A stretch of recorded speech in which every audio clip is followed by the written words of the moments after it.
Okay, I've clicked start stream and instantly different I need my little cadence, as you clap. can tell. Yeah. There it is. Is it working? Okay, well, we should be kicking off on my side at least. So I will do a little introduction to the episode and then we'll explain just some brief intro housekeeping. But hello and welcome to the Left Wave Transmission podcast. We are here in half of our numbers. We've got the wonderful Bridget Empire, Swolsome, and myself, Matriarchetype. We'll do intros in a second. Hopefully Soul Bunny is on her way. So just to let everyone know, we're kind of established enough to explain it. So we will hopefully at some point be streaming from everyone's individual platforms. We just started off on mine just to find our feet. And today Bridget Empire is going live on her channel as well. So if you are from her channel originally, feel free to watch from there, but it's going to be the same stream. We're all basically in the same call, live at the same time, and we'll hopefully be rolling it out to everyone else, and then eventually we'll be this one big, massive community, and it'll all go smoothly, and we'll have no technical problems. That's absolutely the future ahead, and I live in that sense of belief. So, hello everyone, welcome to the podcast. Should we do a little mini introductions again? Yeah, should I go because I'm streaming this? I'm very nervous about this. My first time streaming anything on here. I just got it working. We're literally troubleshooting it now with Finn and Louise. So we just managed to get it to work. So that was good. Hi, I'm Bridget Empire. If you're watching this from other channels, then hi. I make YouTube videos about like left-wing politics and trans stuff. And sometimes just things I want to talk about. And sometimes I try to be funny, and sometimes it doesn't work, and sometimes it does, which is really a miracle, if anything else. Trying this thing for a while. I thought about trying some live stream stuff before, but I really don't know how to do that. Hopefully this will kick me in the ass to do it, because I've been promising to do it for ages. So also, if you're watching this, I'm looking at my stream chat, so if you want me to respond, I'm only going to look at my stream chat, so we can respond if Louise says, but we'll be fine otherwise. But yeah, this is Left Wave Transmission. It's a podcast that we started doing a few weeks ago, and yeah, we talk about current events and sometimes internet things that are fun to talk about, because sometimes you need a break from everything awful that's happening all the time at all points. Okay, I'll stop talking now. Thank you. I will go ahead and jump in next. Hi, yes, hello, I'm Finn, aka Swolsome, he, him. I am also a left-wing queerdo on the internet who talks about things.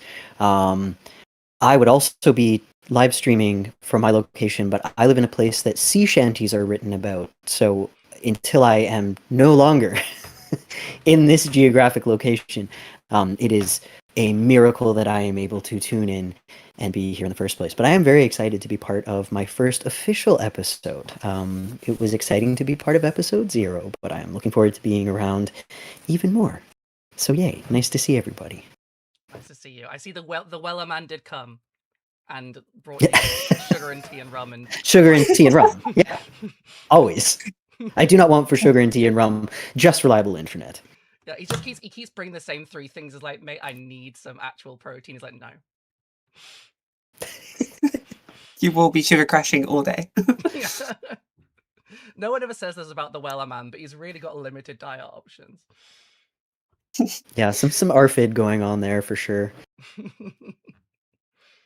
How is audio chat? Are we all sounding okay? Levels okay? We should have also the beautiful Soul Bunny maybe dropping in a bit later as well. Let us know how audio is. So, oh yeah, and briefly, if you're coming from another channel, my name is Louise. I run a YouTube channel called Matriarchetype. I also cover left-leaning LGBTQI plus topics, sprinkled in with some pop culture just to lure in some of the normies, as and when I can, to do what good I can in the world. But yeah, so pretty much similar topics all around, really. So today we're going to talk. We've since episode 0, since the beginning, we've been dancing around a Graham Platner episode, and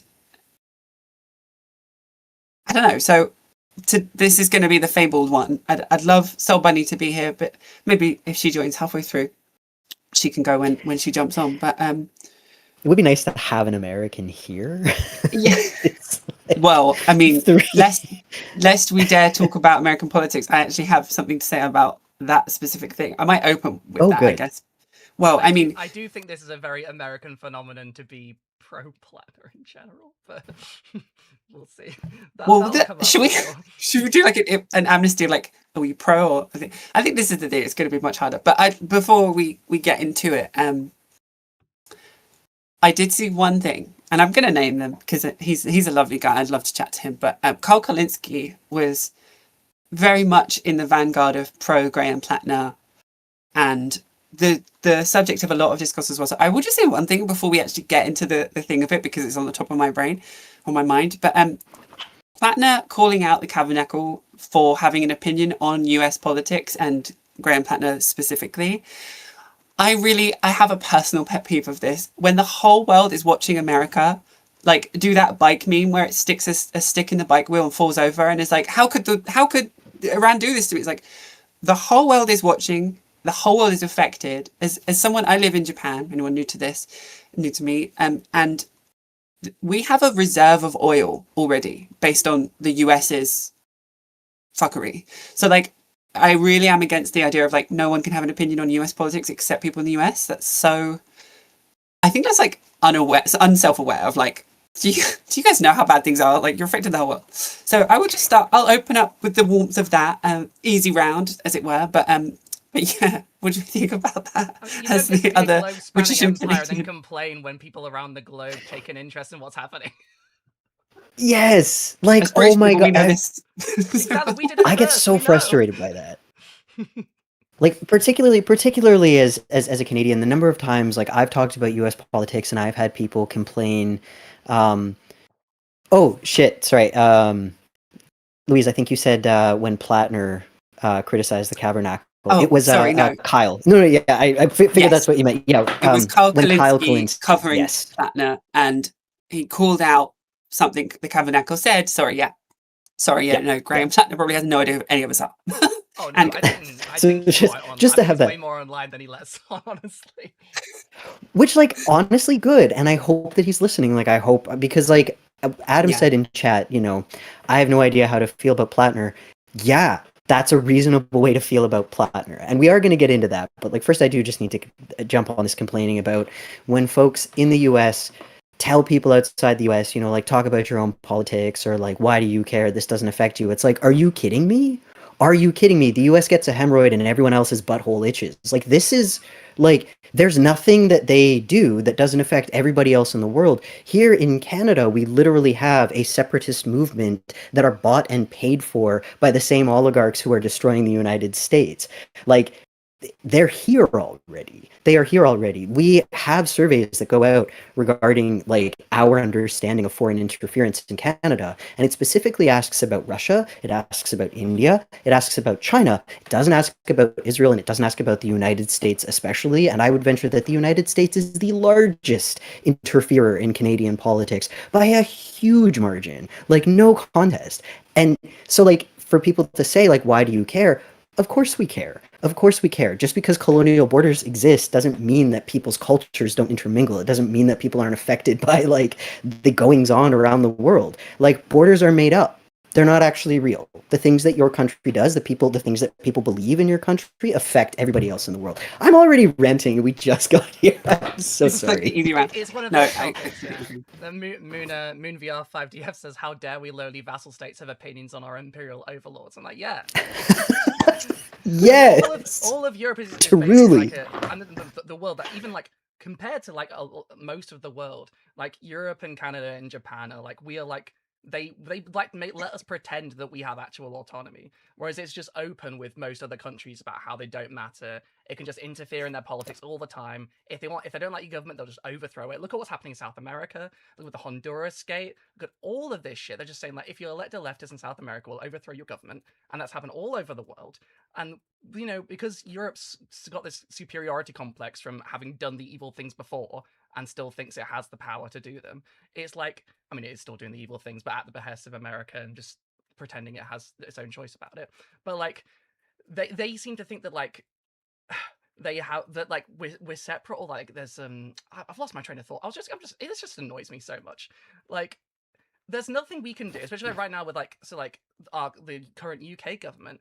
Like, they just want to be a lapdog to the US, and that's much of Europe is like that right now. Japan's fucking constitution was literally written by the United States. Like, Bosnia they wrote the Bosnian constitution in Dayton, Ohio.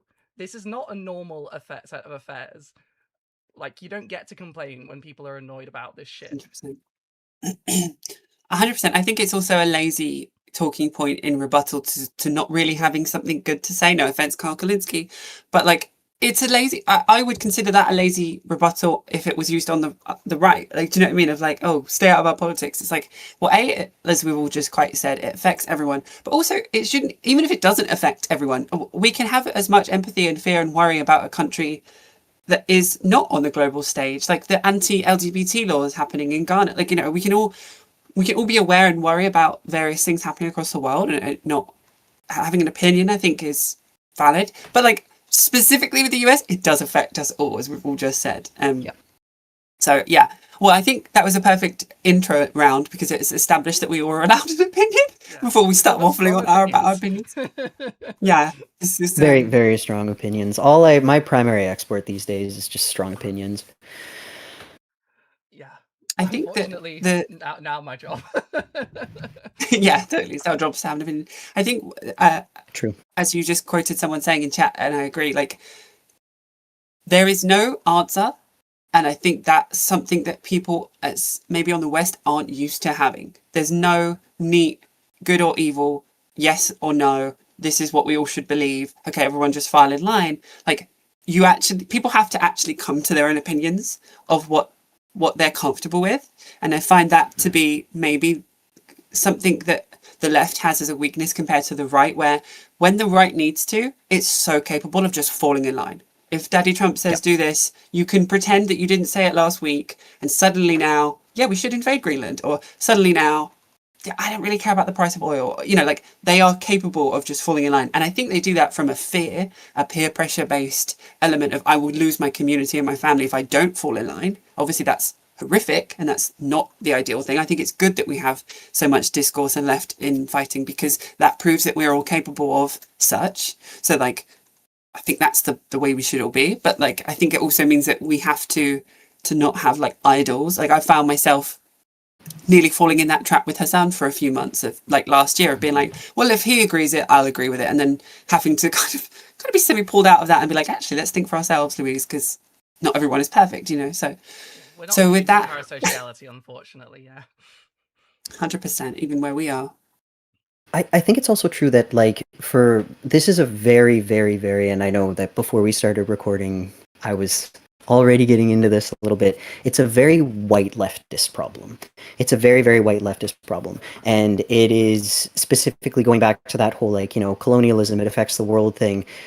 I think that a lot of white leftists really need to work on, it's going to sound so theoretical and so many people are going to roll their eyes about it, but like, how has your mind been colonized? How you think about things? How has that been colonized? Because for the right wing, it's the same problem of either or. It's the same problem of binary thinking. And so people need to believe that Graham Platner good or Graham Platner bad. And then any attempt to discuss the nuance, any attempt to get into the fact that, ultimately, like, yeah, he has like really overt left-wing politics on many issues, like Medicare for all, for example. That's awesome. That's great. He's very unapologetically a socialist. That's a democratic socialist. That's awesome. That's great. But also, he's a war criminal. Also, why that guy? Why this like gruff, blue collar coded, like former veteran? Well, I guess that's the definition of veteran white guy. Like why this guy in particular? This all needs to be part of the conversation. And what's so frustrating is that it does get reduced into that either he's good or he's bad.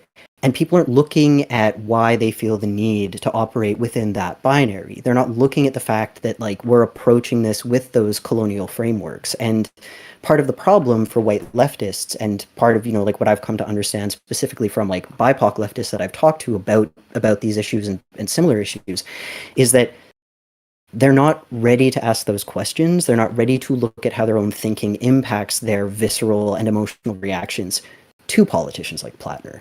And that's where I think a lot of the issue surrounding him is coming from, is that too few people are okay with being like, I don't know how to feel. There's like really, there's a lot going on here. They feel the need to be in the camp or out of the camp.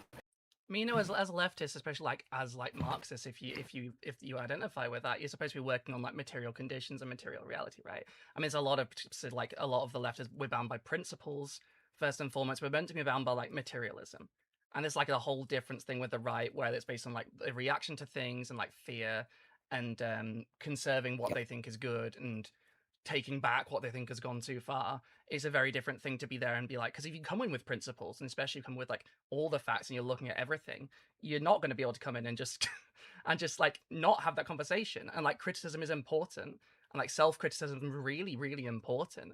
And if we have this thing and we insist that people go blindly into this stuff, it's genuinely bizarre. Like I feel a lot of the people responding to people like being like acting like trying to ostracize people who rightfully are very skeptical of Platner for very obvious reasons because of every bad thing that he's done, and acting like there's some sort of wrecker is just it goes against the very thing you'll say you're trying to build. I think it's damaging. Yep. Yeah, I agree. It does feel like everyone has to be on a side, and I think the voice is saying, hey, there are no sides, and also two things can be right at once. They're so often like poo-pooed as like not being well thought out enough, but like to give my like I think that's where I land. Like I think like Graham Platner as a person, no one knows him really, no one can trust him. He's also in a system of democracy that is so untrustworthy. You can say what you want, get elected, and do what you want after. There's no accountability held. And that to me is risky for anyone, let alone someone that has a history of killing people, war crimes. I don't live in this illusion that because you're in the army that like doesn't change you in the same way. I think it changes probably more. Like people can be forgiven and move on and change, but that doesn't erase the past. We can move on past it. We can go past it. We can move forward, but it doesn't mean that never happened. And I don't think someone like him should ever be treated as someone that didn't do what he did. And but my conclusion after coming to all of this of like, I also understand why he is if we put perspective of Palestinian people, is a better option than a starch Zionist. I completely understand that too, and I understand that decision. Like those two things, like I say, can be true at once, but they affect each other. But what I take from it as someone outside of US politics, but as someone similar politics all around the world, is that like the fact that these are the only two options should be in people's mouths 365 days of the year. It shouldn't be when you have these two options in front of you, choose lesser evil or evil, and then forget about it and move on. Like I think like there should be much more aggravation for the fact that these are our options. These are the people in the US's options. Are you joking? Like this is a farce. Like, and then no, like I say, no accountability. People like, I think I saw Karl Kalinske say like, hey, if he gets in and he goes against his word, I'll say sorry. And it's like, he shouldn't be able to go against his word. He should be, if you go on any policy and get elected and you go against that policy, you should lose your position. That's so common sense. B, an apology isn't going to mean F all to the people that affects. It's going to be far too late and so dangerous. And C, there's no kind of backtracking. It would have already happened. An apology doesn't mean shit. I mean, that's kind of similar to my point on B, but it's doubly important. I mean, they're so used to people having absolutely no accountability. Oh, sorry, I had to turn my gain up a little bit because someone said it was quiet. Does it sound better now? Is it louder now? Okay, cool. Yeah, people are so used to not having any accountability that they like come into this stuff already conceding. Like, they're not even prepared to, like, hold people's feet to the fire, and it's really fucking frustrating. Like, I feel like these guys saw the John Fetterman thing and then thought, well, you know, they and a lot of people talk about this with Platner for very obvious reasons, but, like, you have to be aware of that, and you have to be ready for that conversation. And I feel like people are still coming in with such just, you know, they're coming in ready to be like throw all their weight behind this guy, like not critique him at all because they need to like lift him up to get him into the position. But so no, you should not be doing that. People rightly said that with like say Kamala Harris, and rightly they should have done. Be like, we need to critique her now because once she's in power, we can't do shit about it because there's no accountability system in U.S. politics. There's no recall of senators. There's no recall of House representatives. There's no recall of the president. There's no recall of anyone. And it's you know, this is the one time you can do this. And I think trying to denigrate people who are doing that is just, it's counterproductive. And people know it's counterproductive because they say it for other people. So why are you making exceptions for this one fucking guy who's like done much worse than most people you do this for? Like way fucking worse than most people you do this for. I'm going to try and turn the gain up again. Well, just what I could not agree more, Bridget, and what you were saying, Louise, that there needs to be accountability. Getting back to that like need for decolonized frameworks, people on the left, particularly white people on the left, they don't question that structure of we have a hierarchy, we pick a hero, and then we all must serve them.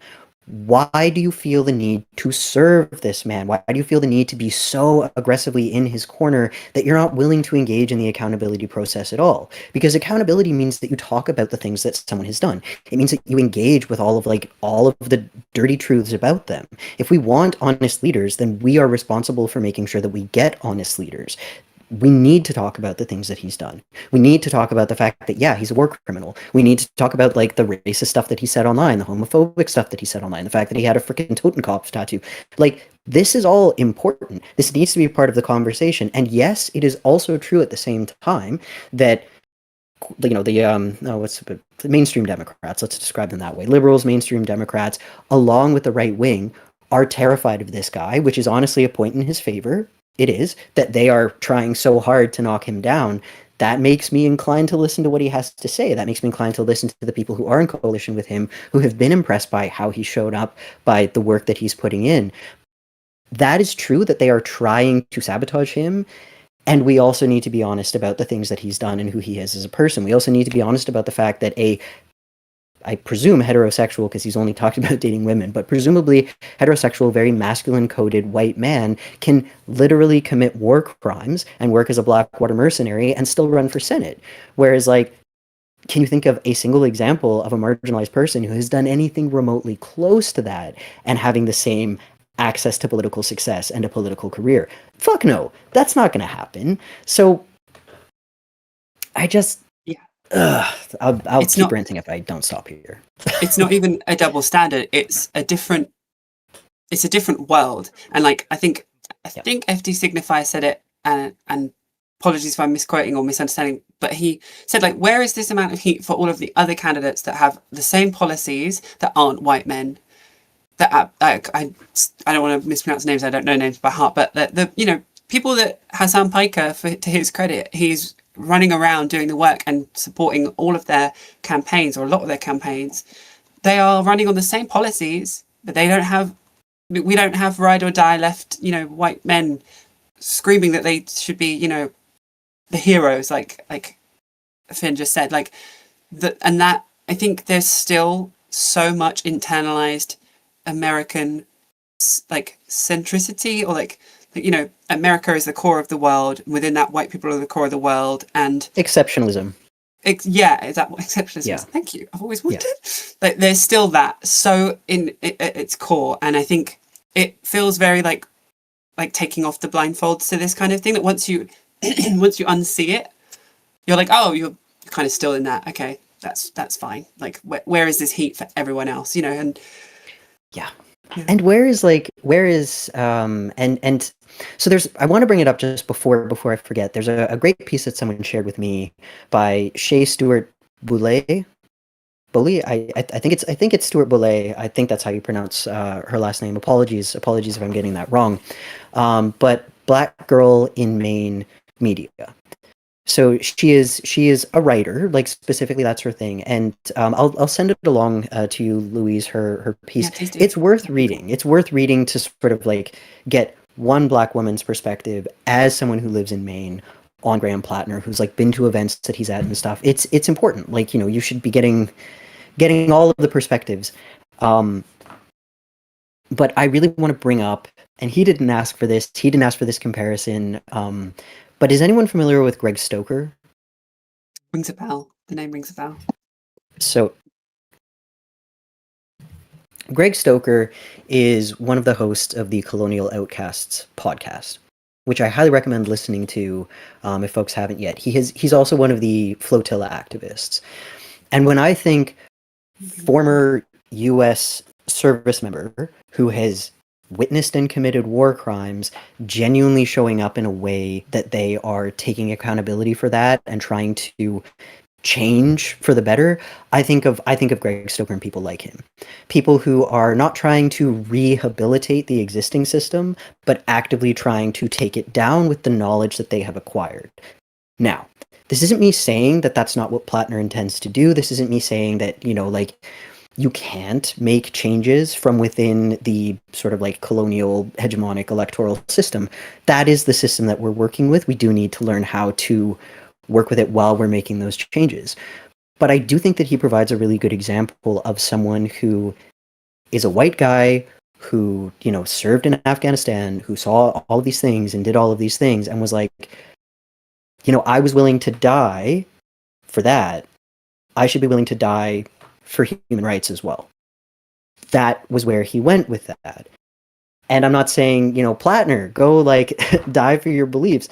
Not what I'm trying to get at here. But I want more people who are supporting him to understand that there are different standards that you have to hold people to if you would like to challenge the systems that allowed those horrific acts to be committed in the first place. That's what needs to happen. So like, support Platner, you can like him. Sure, that's great. Don't hero worship and understand that criticism is part of the accountability process. That is what is going to change the system, is by having those honest conversations and by bringing these issues forward. Completely agree. I just want to completely agree and mirror, like, that's what Bridget said, like, now is the time for the criticism. If he gets elected and then he's in power, there is no room for criticism. So can we not, I mean, Hassan Pai could catch strays about this for pre-criticizing the American president thing. I can't remember his name now, but Gavin Newsom or something. Gavin Newsom, for potentially being a US president candidate 4 years in advance. He's already catching strays for saying he's not going to vote for him unless things change.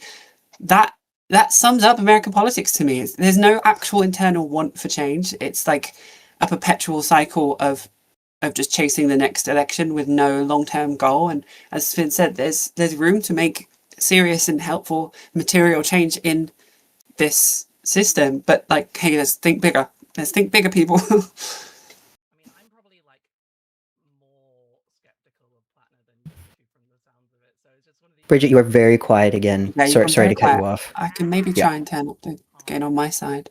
What is going on? Am I just? Is it just taking me out? Can you hear me? We can still hear you. You're just. Yeah. That's crazy. This is transphobic censorship, frankly.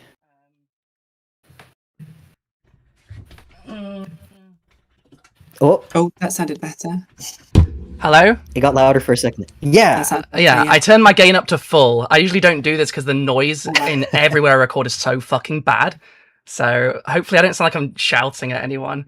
But yeah, I'm extremely skeptical of this guy. I mean, if I was there, I probably would not. I definitely wouldn't vote for him. I mean, I've got to have a red line somewhere. And I think being a war criminal is a pretty big one, especially after the revolunteering.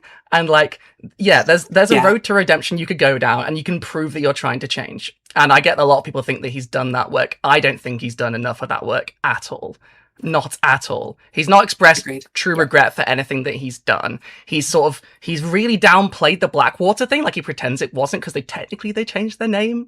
Like he just got away I with saw the that. Nazi tattoo thing. Like we would never let anyone Yeah. else get away with anything remotely like that. And like he doesn't seem to regret what he's done at all. And he liked doing it. Like, and there's a degree to which, right, he was in this Socialist Rifle Association. According to people who have corroborated this and like his own stuff, he like taught like trans people how to use guns and stuff and how to defend themselves. Cool, that's fine. But does that make up for, you know, going abroad and deciding that you liked killing a bunch of brown people? Fuck no. Like, you have to do a lot more. I don't think anyone's really on redemption. I said this before. I have the moral compass of Steven Universe. I think anyone can change if you put enough effort into it, and that is to my detriment. I'm a very forgiving person. It just is what it is. But I really don't think he's done that work. I really, really, really don't. And I think this is the time to ask him to do that. To like, they got him to change the Nazi tattoo, right? They got him to cover up the tattoo. Fine. But he had it the whole time. It didn't seem just to say, I would have been the idea that he didn't get that covered up and removed as soon as he was made aware of it was wild to me. But sorry to interject. But yeah, well, and on the subject of the tattoo, if you go to a tattoo parlor in Croatia, as someone who got a tattoo in Croatia, you know exactly what you're fucking getting into. You know what's going to be on those walls because there will be where he went. There will be iron crosses. There will be swastikas. There'll be Ustasha crosses. There will be lots of symbols like that because there are a lot of people in a lot of countries that do this, but Croatia has got a very strong far-right component because of the history of how the country was rebuilt after the Yugoslav wars, where a lot of the nationalism was focused on the NDH, or the independent state of Croatia, which was a Nazi puppet state. A state that the Nazis, when they went over to there to look at how they were doing the big word with an H that we shouldn't say would get demonetized, wrote back to the Nazis in Germany, said, these guys are fucking crazy. They love killing so much. Like, there is a big far-right current in this country. And there's far-right coming. Look in Britain, it's everywhere. It's fucking horrendous. But the symbols, there's a lot to be done with making people ashamed of those symbols. There's a lot to be done. You walked in, you know that. And he walked around with it for a long, long time. There is no way he didn't know what it meant. You know, he's talked before about being like a fan of World War II history, World War history. You will know, if you were a fan of World War history, what that symbol meant. You will know. It's there is the no Are We way the Baddies symbol.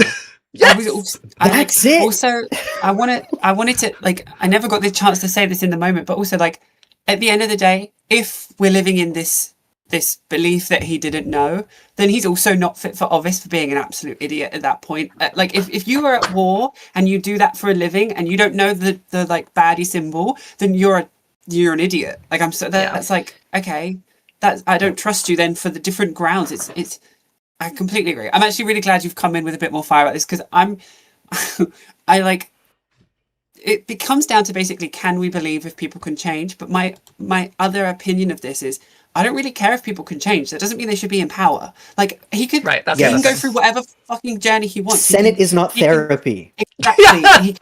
And it's not a place to put someone that we don't have trust in. Again, going back to my point of like, what is the system? But like, he can go on as many journeys as he wants. He can absolutely change his mindset, his life. I personally think killing people changes something in you forever, but maybe that's just my archaic feeling of life. Like, I'm a bit of a Wiccan and that kind of thing, but we'll come back to that. That's proven. That's science, you know. Oh yeah? I mean, yeah, so like that base level, but also like, why do we have to trust someone? There's a different thing. There's like, okay, I can forgive you, you can move on, I can believe you've changed, I can be so great. Now fall in line, like I said, it's on that episode. Fall the fucking line, shut the fuck up, let people that have been in this space for generations, communities are based in this space, that know the policies that you've changed your mind to, they originated these things, they should be in power because I can trust them. And like that cognitive dissonance of people just being like, hey, he's saying all the right points, he must believe them, is why I'm sorry. So thank you. If you're pro this for ages, if you're pro foreign wars rage, if you love doing that, You were so into it, you got like a Nazi tattoo, even though you claim you didn't want it. And then you come in, and the moment you start, you read Marx or whatever, or whoever it was, apparently you listened to a lot more the Majority Report. You listen to Sam Zeder for 30 hours, and you're like, you know what I should do? I should be in the Senate. No, you got a lot to do before you go in there. You got a fucking lot to do. You got a lot of work to do.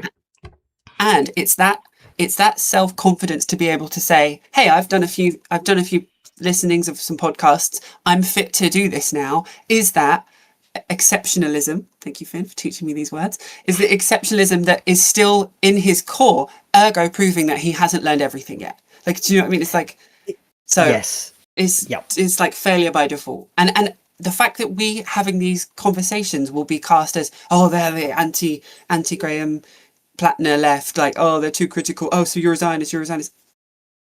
No, like, can we just take a step outside of this whole entire system and be like, maybe there is a reason that you have to pick between someone that is pro-Israel and Graham Platner that we don't trust if he knows what a Nazi tattoo is. Maybe they want that to be the case. Maybe that they want us infighting about it. Like, and I don't know. I keep saying that at the same point. But someone in the chat just said, Lisa Gamer, I think, also said the cover-up tattoo gives white pagan nationalist vibes, and I thought I was going fucking crazy when I thought that.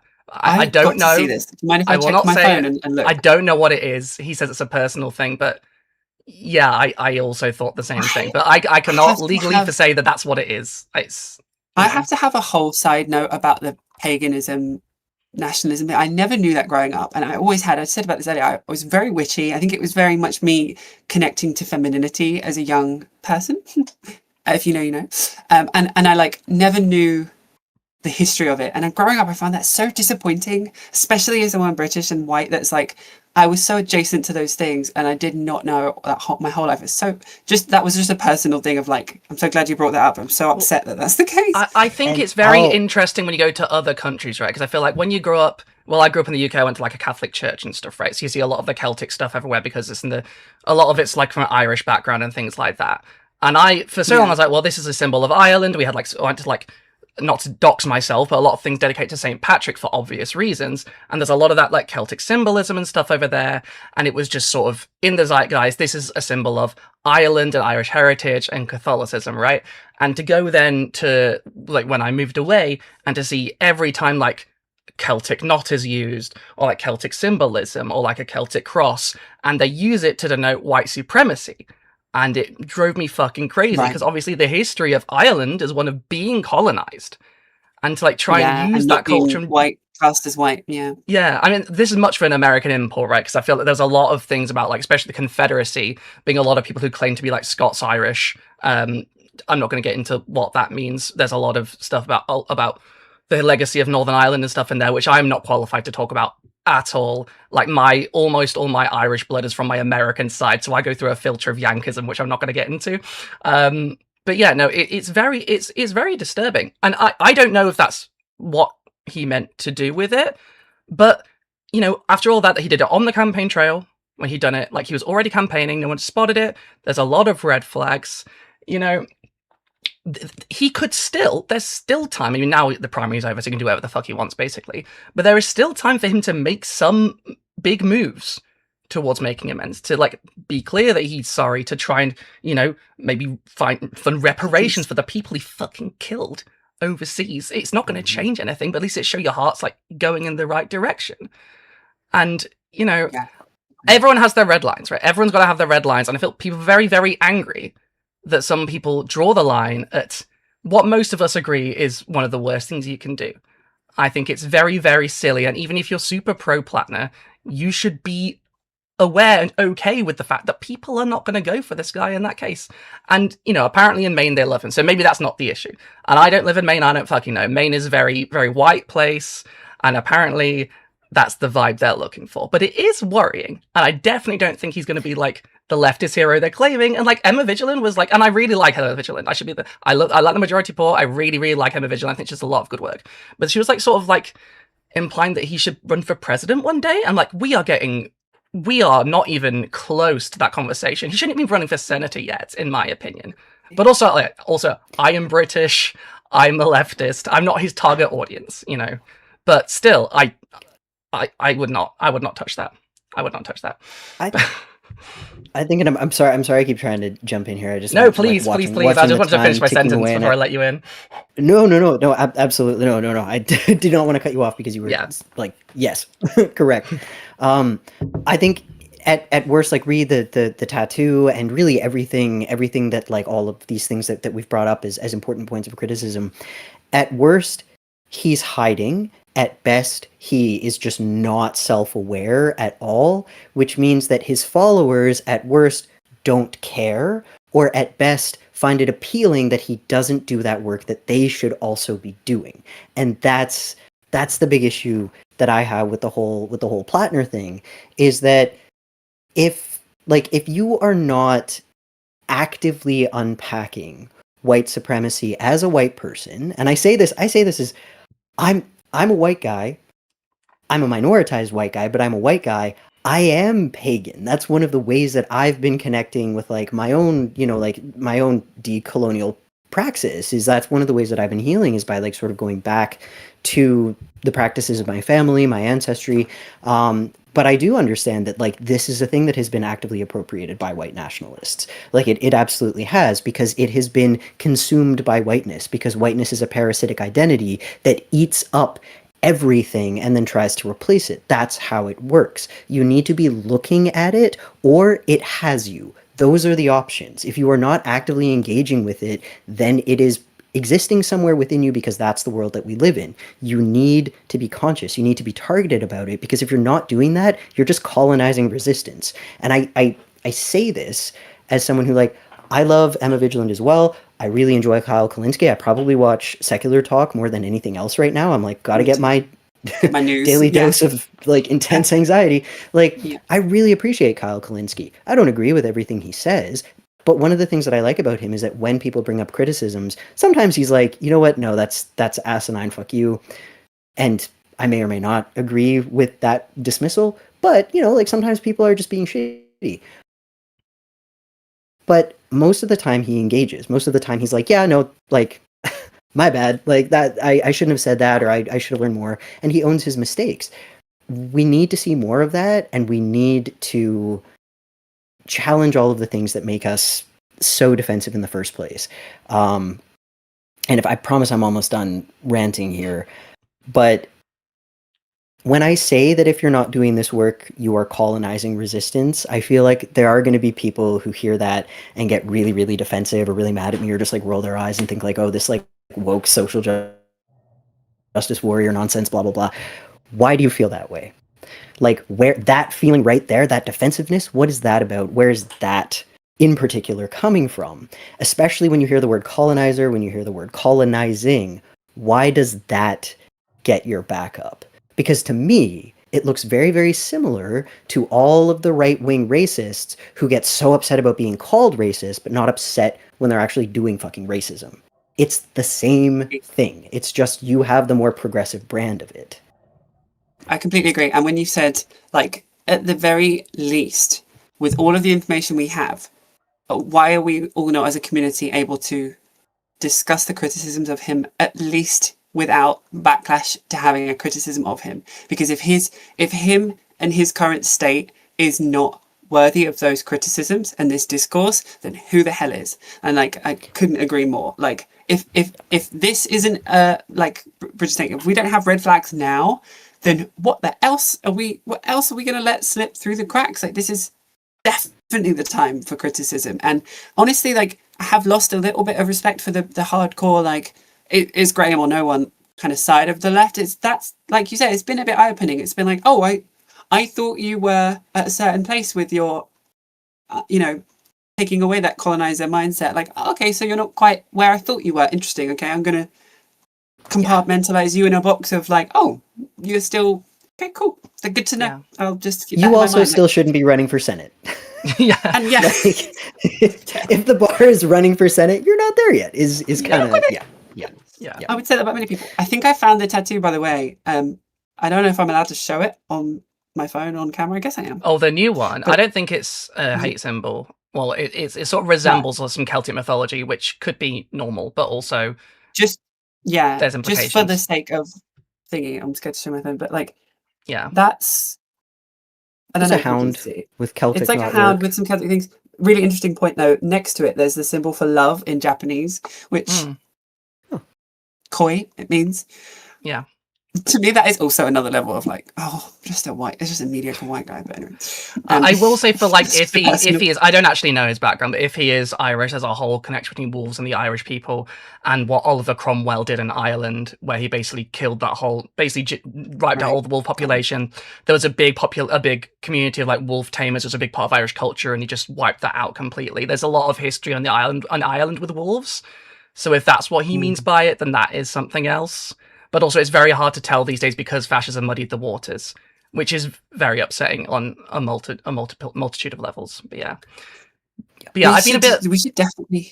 Sorry, Gary, go ahead. Sorry, yeah, but I've been a bit like because like I know Hassan has like come out and said like he's tried to back up, be like, oh, I'm still worried about this and that, but I think he has been picking him up a little bit, and like he's sort of tried to strike a balance with that. But but I can't really complain too much about that. I mean, I know when I watch Hassan what I'm going to get, and I do watch him all the time, and I'm going to disagree with him on a lot of things. But I think there is definitely a point where like him and a lot of other people, they're very much like they see a person and they're like, well, you're my guy, or like they're very much more willing to like forgive and take a chance on people that a lot of people would not.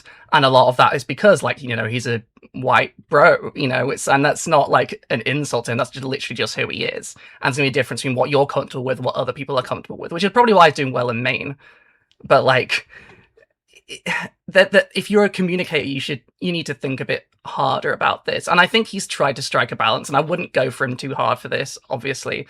And obviously, because obviously compared to some other people, he's been very quiet about it, but it's just the one that I watch regularly.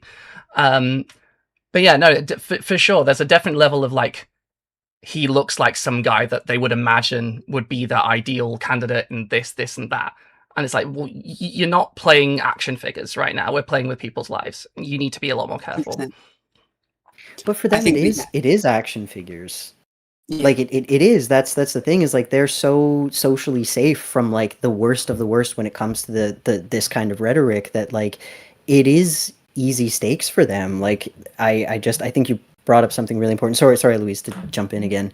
Like it.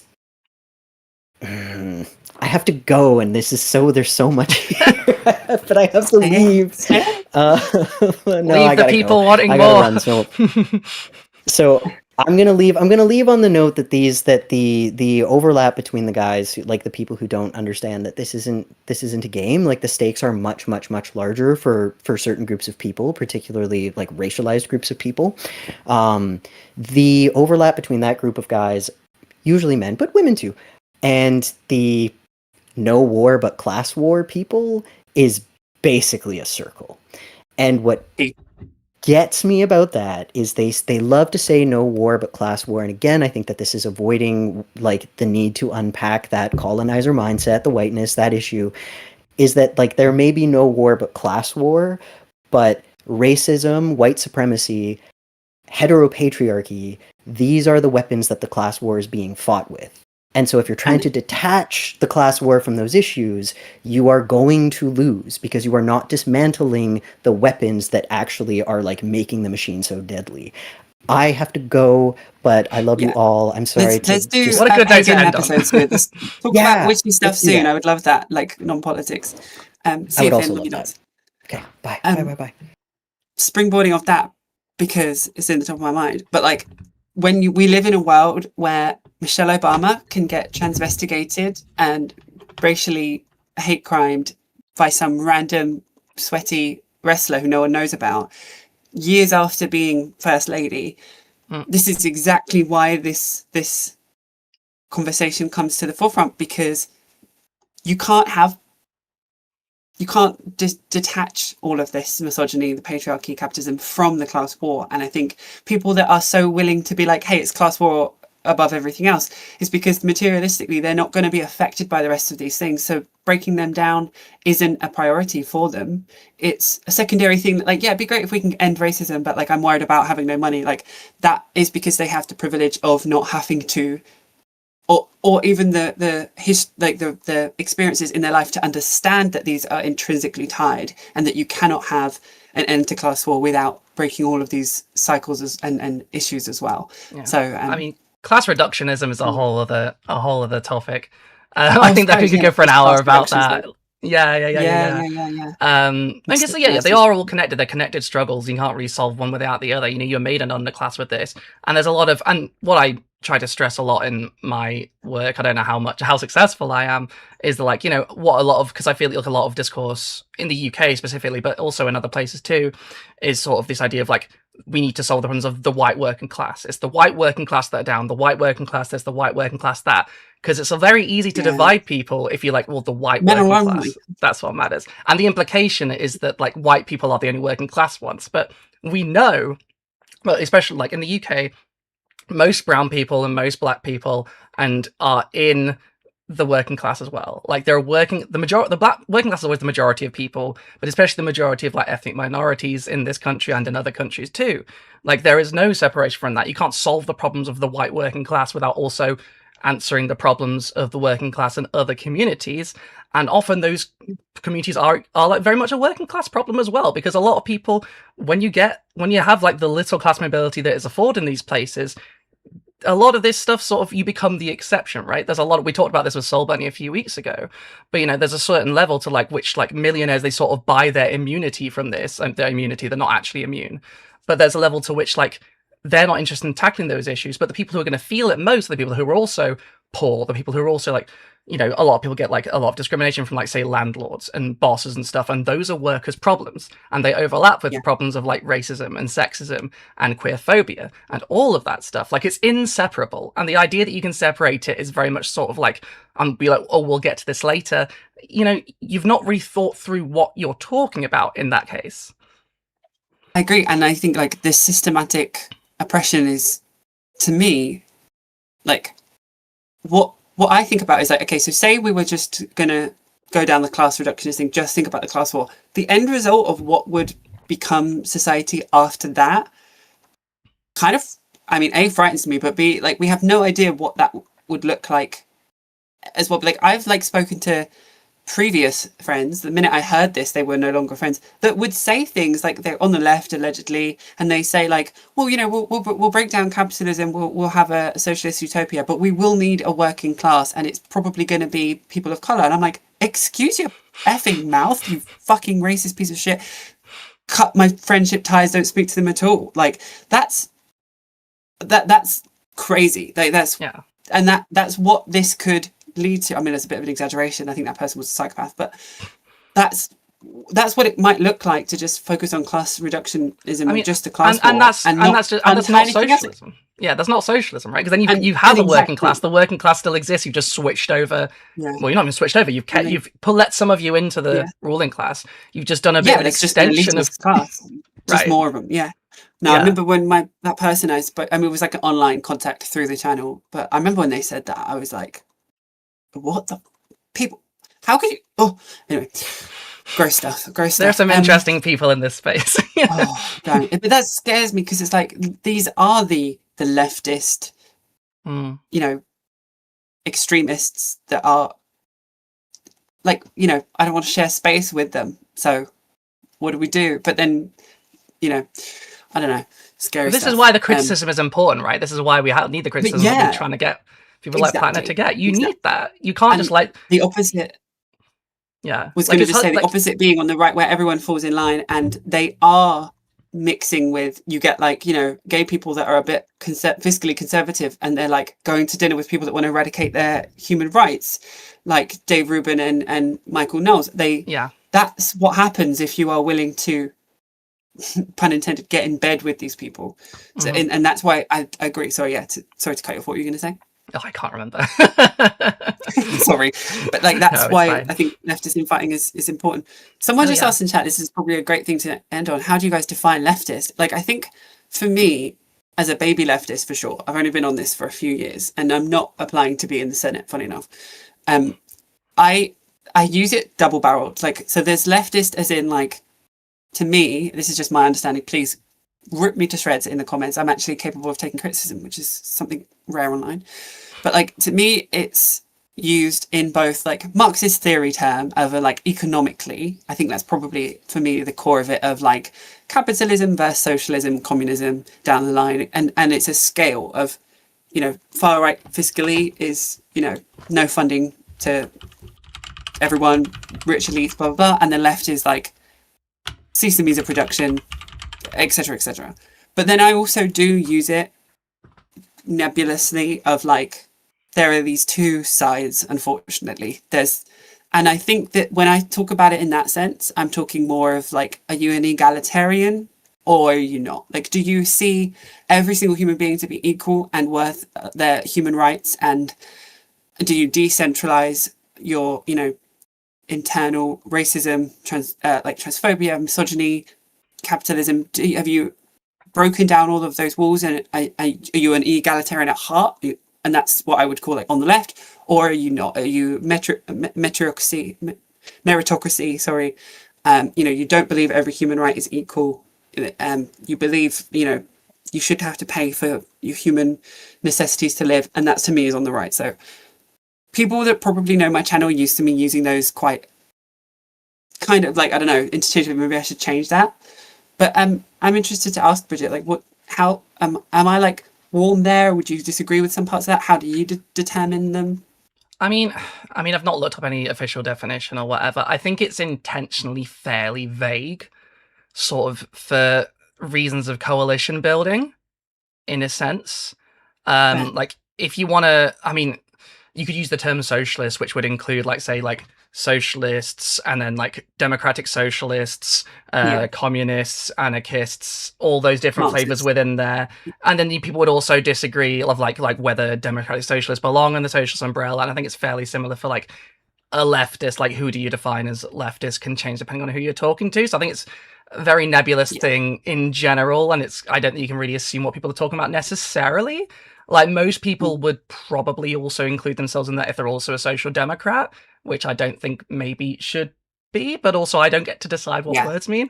And also there's a lot of like, in my head, I'm like, that's centre left. But yeah, like, that person exactly. might not consider that. Yeah. But depending on what generation it is and where you are, it's a lot of people might consider themselves like leftist if they're just slightly to the left of like Margaret Thatcher, for example. Like, there's this faction in the UK Labour Party called the soft left, which basically just like, oh, we'll just occasionally do something, but most of the time we'll just be ghouls. And it's like, well, that's not really, but you know, they define themselves that way. And it's sort of the way that Nancy Pelosi was calling herself a progressive, even though all she does is like insider trading.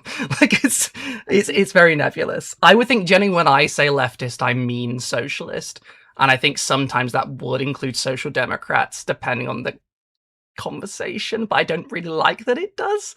But it's sort of also like, it's a very easy way to sort of signal what part of the spectrum you're on without specifying, say, like a tendency, which is the way that you lose 50% or up to 90% of the people who are listening to you.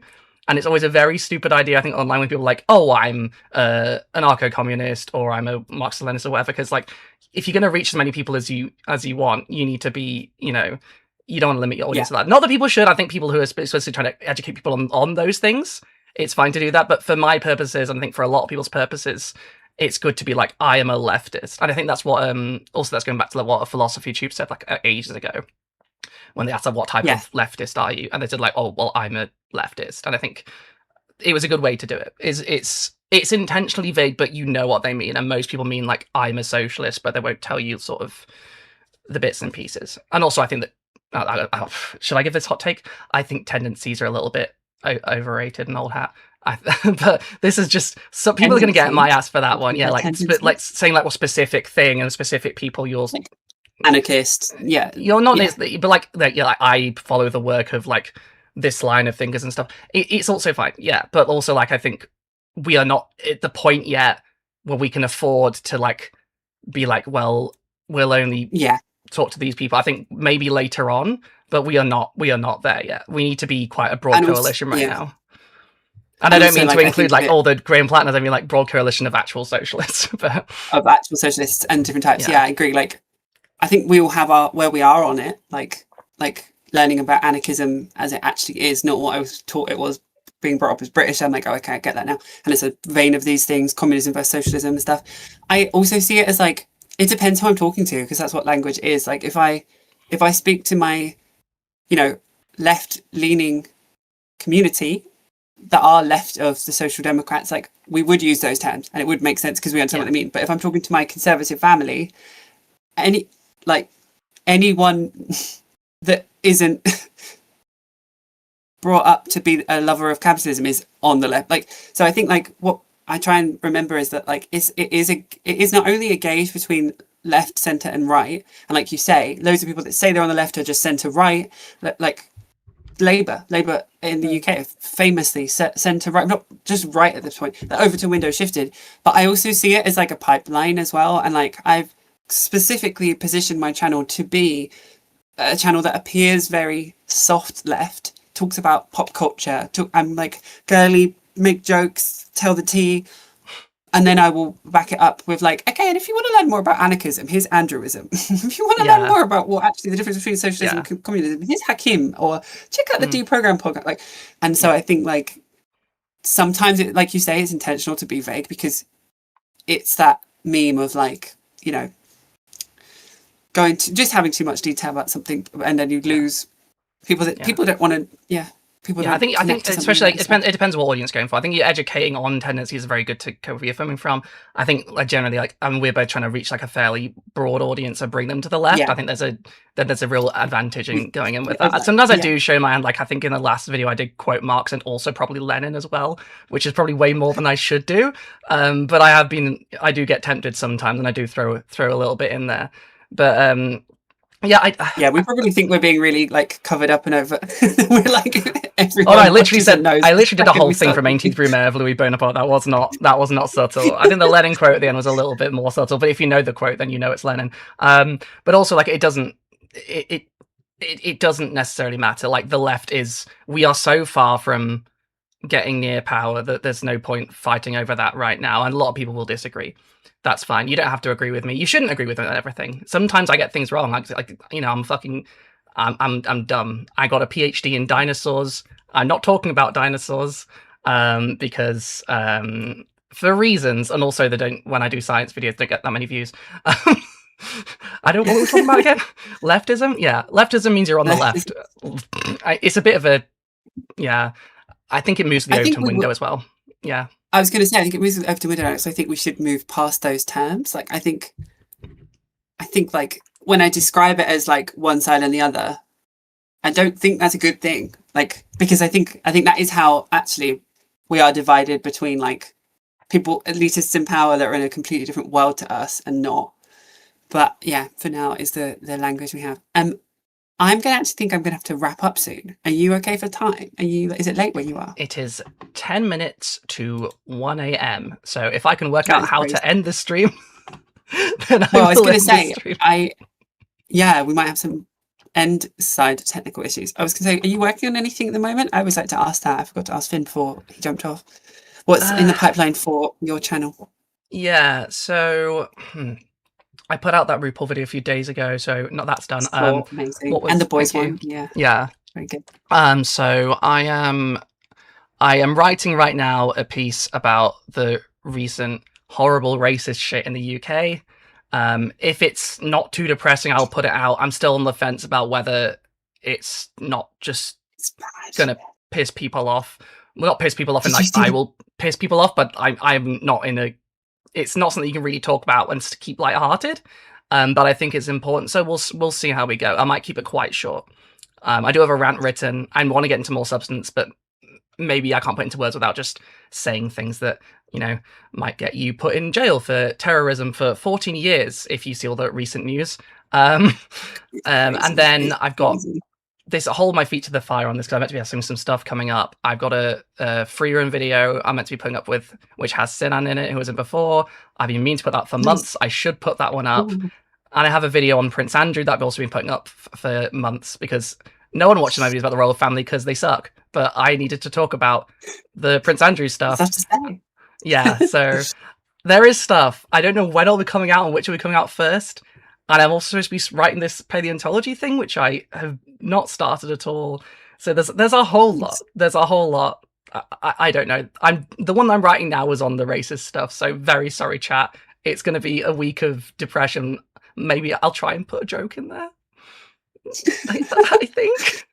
What are you working I just on? want to say, yeah, I want to ask before I say, did you see the GB News apologia for the riots with that absolute cretin of a human? I'll see if I can find a clip and send you. My husband and I were frozen like deers in headlights listening to this woman defend what was happening and trying to dance around it and being like, well, it's not a riot. Where are you going to? I And did then see the guy she Yeah. was talking to was gobsmacked. She was like, what are you doing? Like, the double standard is crazy. Anyway, It's crazy. Until that Yeah. double standard is eradicated, we will never be free. Yeah. And I think contrasting that with the Palestine Action decision as well, seeing like, well, these guys going to jail for terrorism 14 years for trying to stop a genocide, and then these people like holding up a sign, and they could also go to jail for 14 years. But these guys are literally burning people's houses down and hunting for brown people in the street. That's fine. That's not terrorism. That's normal. That's like, not, okay. Don't call it a riot. Okay. Yeah, that's an insulting word. F you. Yeah, no, 100%. I need to lose. I'm like irate about it. But I wanted to say to let my chat know, I haven't released in a week or so because I am working on something kind of big, unintentionally big. So many of you know I'm a huge Game of Thrones fan, and House of the Dragon is a prequel to that, and it's season 3 is coming out.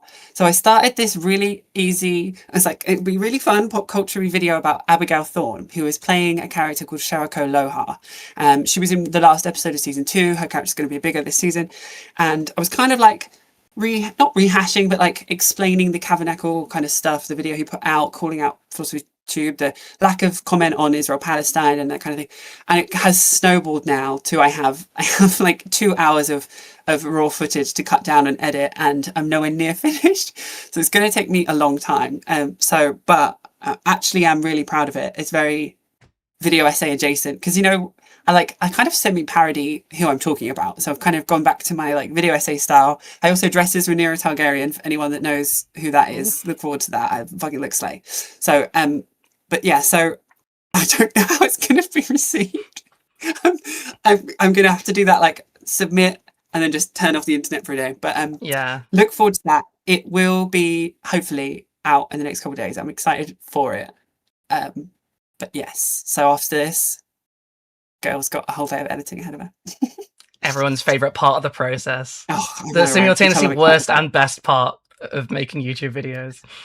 There's nothing worse than when you're not in the mood to edit and it's all you have to do. Absolutely. When I'm in the mood to edit, coffee, husband's at work, I'm feeling it. I'm like, when I don't want to, I'm contemplating throwing my like laptop out a window. Like it is. Anyway, first of all, for sure. Okay. Right. Well, Louise, how do I end a stream? Yeah, I was going to say. I would go. So one of them will have a delay if you end the other one first. So I would end OBS. No, end YouTube first, top right, above the chat thing. Click end stream. Give that like a second, and then end. Stop streaming on OBS. Don't worry, my crew. You'll still be here for a while. How do I end? Sorry. What is top right next to the chat? It says. So in the YouTube one where you've got the like Wi-Fi thing, above the chat window where it's got live, how long for, should have end stream clickable there. I don't think I have that window. I'm very confused. Well, I mean, or just we've rambled enough that it should end on a good point. You could just go on OBS and click stop stream, and it will cut the YouTube one as well. But sometimes when you do that, you lose a few seconds at the end where the stream stopped, but YouTube is still kind of rendering the last few seconds of stream. Right. But that's for this point, we're doing this now. So I'm extremely confused. I get chat. This is like, sorry, first time streaming. Obviously, I'm going to have a lot of technical issues. Thank you for joining me. This was nice. I enjoyed everyone being in chat. Very interesting to do it when I mean, it's like now like the majority of my audience is American, but still a big chunk are British and are probably in bed. So interesting. But yeah, hopefully you enjoyed it. We'll be back next week probably, and maybe I'll know how to end streams then. So if you see me looking very gormless at the end, that is what I'm trying to do. It's been an honour joining you on your channel for your first stream as well, Bridget, by the way. Yeah, thank you. And thank you for everyone on the Matriarch type channel for having me. And I need to change this video title because I had like so many topics I thought we were going to do. And like obviously the Graham Platner one took the entirety because it's such a big topic. Yeah, where Finn said he had to go at past, I wanted to get that one out, and then we sadly run out of time. But all of these things, I'm sure we can still talk about next week for sure. For sure. Okay, I'm going to press the stop streamer button and see what happens. Bye, chat. Yeah.